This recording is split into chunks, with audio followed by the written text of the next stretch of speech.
3, 2, 1. Tak Ivan, počul som, že na Železnej prebiehajú s Nike tímom také tréningy, tak nám prosím ťa povedz niečo zo zákulisia. Takto zákulisie je veľmi zaujímavé. Je zaujímavé aj pre mňa, pretože sa stretávam aj s ľuďmi z bežnej populácie, z verejnosti, ktorí tam prídu.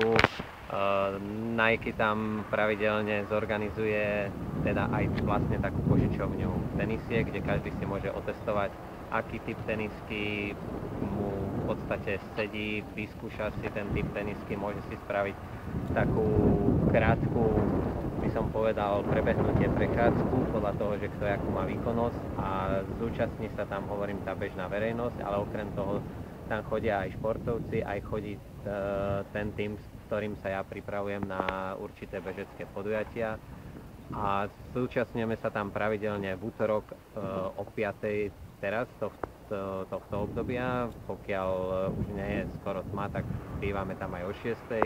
A vo štvrtok to býva v sade zase Janka Krála v Petržalke za Auparkom.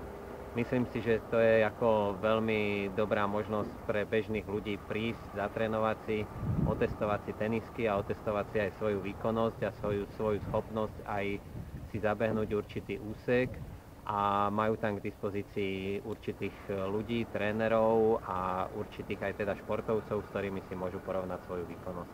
Super vec, každého rádu vítam, prídite a stretneme sa, spravíme si nejakých pár kilometrov.